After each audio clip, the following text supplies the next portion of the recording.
Olá, meu nome é Alban e hoje iremos estudar poderes do direito administrativo. Começando pelo que são, os poderes administrativos são prerrogativas da administração pública que auxiliam o Estado a alcançar sua finalidade. São instrumentos inerentes à administração pública já que são necessários para atingir o interesse público. É importante saber que a administração pública é regida por normas de direito público, e que por isso relaciona-se com os administrados, no caso nós, em regra, em uma relação de superioridade. Diferentemente da relação entre duas pessoas naturais que está disciplinado pelo direito privado, e que por isso estão em pé de igualdade. Agora que já sabemos o que são, vamos saber mais sobre cada um deles, que a princípio são 6. De polícia. Hierárquico. Disciplinar. Normativo regulamentar. Discricionário. E o vinculado. O poder de polícia administrativa. É o poder que tem a administração pública de criar condições, e também restrições na forma a qual os particulares em geral, irão utilizar seus bens, exercer seus direitos individuais e executar as suas atividades. A administração utiliza esse poder para proteger o interesse público.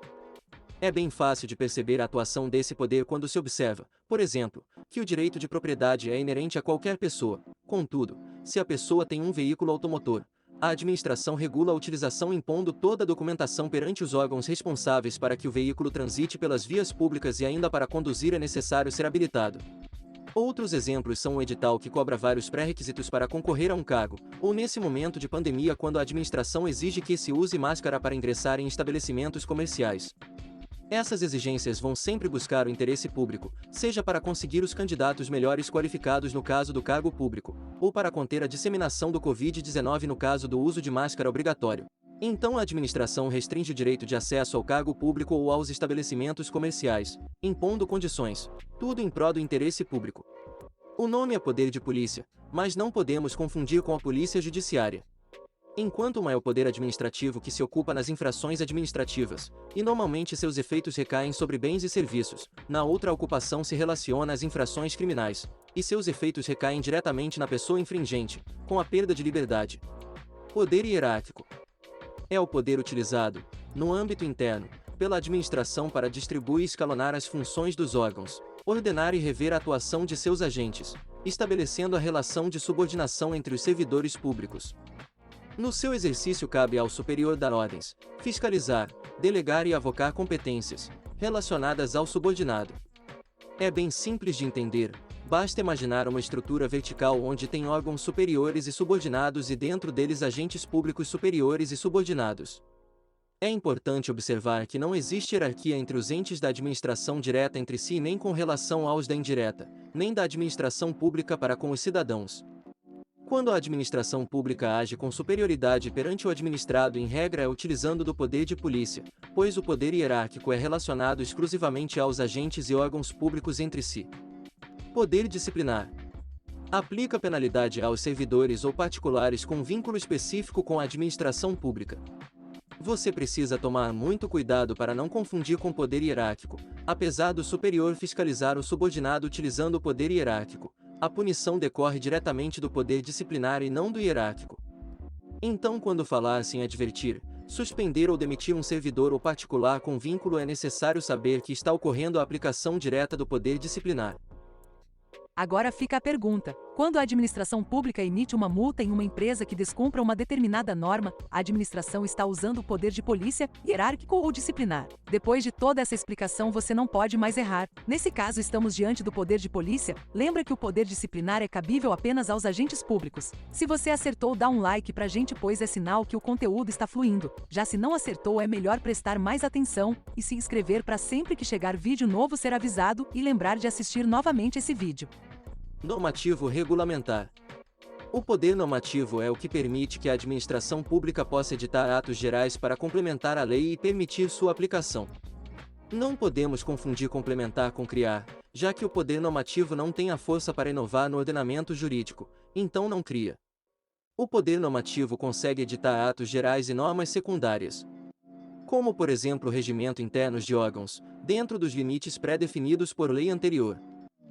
Esse poder parece bem simples à primeira vista, se olhar mais um pouco parece muito complicado, mas quando terminar de assistir esse vídeo vai perceber que basta um pouco mais de atenção para não cair em qualquer armadilha. Por que disse isso? Porque existem duas linhas doutrinárias que parecem confusas, mas depois que entender o bicho de 7 cabeças se desfaz. A primeira tinha o poder regulamentar como ato exclusivo do chefe do Poder Executivo, já a segunda abrangeu o conceito. Para começar, já temos que lembrar que o direito como um todo evoluiu com o tempo, assim como os conceitos que são utilizados. Durante essa evolução vão aparecendo conflitos e mudanças doutrinárias. Os autores mais tradicionais usavam o seguinte conceito: o poder regulamentar é competência exclusiva do chefe do Poder Executivo para fazer decretos visando a fiel execução das leis, conforme o artigo 84 da Constituição Federal. Hoje vários órgãos, entidades e agentes públicos têm competência normativa de fazer atos complementares às leis. A jurisprudência começou a adotar a expressão poder regulamentar para qualquer competência normativa. Posteriormente, o conceito teve uma evolução natural e alguns autores começaram a adotar a expressão poder normativo, já que o poder regulamentar não abrange toda a competência normativa da administração, mas apenas a competência do chefe do Poder Executivo, visto que hoje temos resoluções, portarias, instruções normativas, regimentos internos, etc. São vários atos normativos com função de complementar as leis que são mais gerais e abstratas. É bom ter esses esclarecimentos em mente, contudo, não se preocupe tanto com qual doutrina seguir nas provas, já que as questões geralmente não as conflitarão. Normalmente as questões, principalmente as objetivas, terão foco em comparar com outros poderes. Então, conhecendo as duas vertentes provavelmente será o suficiente para responder. Agora vem os poderes vinculado e discricionário, preste muita atenção neles, pois o conceito de vinculado e discricionário é amplamente difundido no direito como um todo, e se você ainda não está familiarizado com o direito, pode saber que é fundamental conhecer esses conceitos. Poder vinculado. O poder vinculado é o poder e dever da administração pública de praticar um ato quando todos os requisitos necessários estejam presentes, sem qualquer análise ou escolha. Quer dizer que quando todos os elementos necessários estiverem presentes, a conduta da administração será obrigatória, de uma única forma de acordo com a lei, sem fazer qualquer análise. Caso o ato não seja concretizado da forma devida, o agente pode responder por abuso, mas daqui a pouco veremos isso no tópico abuso de poder. Então, se um cidadão faz todo o processo para tirar a carteira nacional de motorista e é aprovado, a administração tem o poder, que também é uma obrigação, e por isso chama-se vinculado, de expedir a CNH. Da mesma forma que se alguém preenche todos os requisitos para se aposentar, a administração tem o poder e dever de prestar o benefício previdenciário. No caso de situações vinculadas, não existe outra opção senão o cumprimento. Poder discricionário. É o poder que antagoniza com o vinculado, poder que permite à administração pública fazer uma análise de oportunidade e conveniência, para de forma razoável e proporcional praticar um ato. Qualquer ato da administração deverá ser pautado nos princípios administrativos, porém, diferente do vinculado, que não permite margem, o discricionário é baseado na autorização normativa de escolher a forma e gradação do ato, desde que condizente com as normas cabíveis, que expressamente dirão os limites mínimos e máximos para que o agente pratique o ato.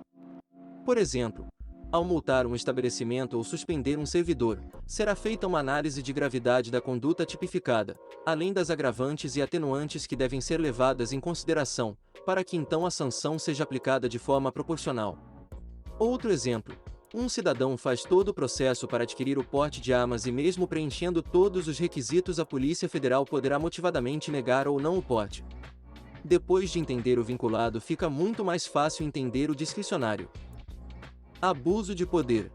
O abuso do poder é quando o agente utiliza os poderes da administração pública de forma não regular. Com relação à classificação, estamos diante de um tema cujo existe divergência doutrinária, enquanto para alguns o abuso pode ser classificado em duas espécies, sendo excesso e desvio, onde a omissão já está inclusa. Para outros doutrinadores, além dessas, existe uma terceira espécie, que é a por omissão. O excesso de poder é quando o agente pratica um ato para o qual está além de sua competência outorgada por lei. Nesse caso, o agente age de forma que está além da sua atribuição legal. O abuso de poder na modalidade desvio é quando o agente pratica ato dentro da sua competência, porém com o intuito de atingir finalidade diversa daquela prevista em lei. O elemento constitutivo do ato finalidade é infligido. Todo ato tem uma finalidade a qual sem ela o ato é inválido. Um exemplo clássico é se um agente público é removido para localidade distante da família como forma de punição pelo seu chefe, por questões pessoais. Já que a remoção não tem por finalidade punição e sim interesse público, o chefe usando de sua competência para remover o agente com a finalidade de punir estaria desviando a finalidade e assim incorrendo em abuso de poder na modalidade desvio. Apesar de ser unânime o reconhecimento do abuso de poder por omissão, nem todos os doutrinadores a classificam como uma espécie autônoma de abuso. A omissão é caracterizada quando a administração, através de seus órgãos ou agentes, tem o dever de agir e mesmo assim permanece inerte, ficando em silêncio. Um exemplo é o dever do policial de agir em caso de flagrante delito, ainda que de folga. Caso ele presencie uma situação e se omita, estará incorrendo em omissão. Da mesma forma que um bombeiro que seja surpreendido por uma situação em que alguém precise de socorro e se omita. Aos que gostam de carreiras militares ou já serviram, fica a dica para memorizar os poderes administrativos. Qual a base do militarismo? Hierarquia e disciplina. A polícia militar tem a mesma base, então depois que lembrar do normativo, vinculado e discricionário, é só lembrar que a polícia tem sua base na hierarquia e disciplina.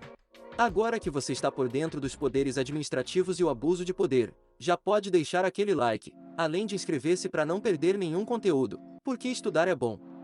Até a próxima!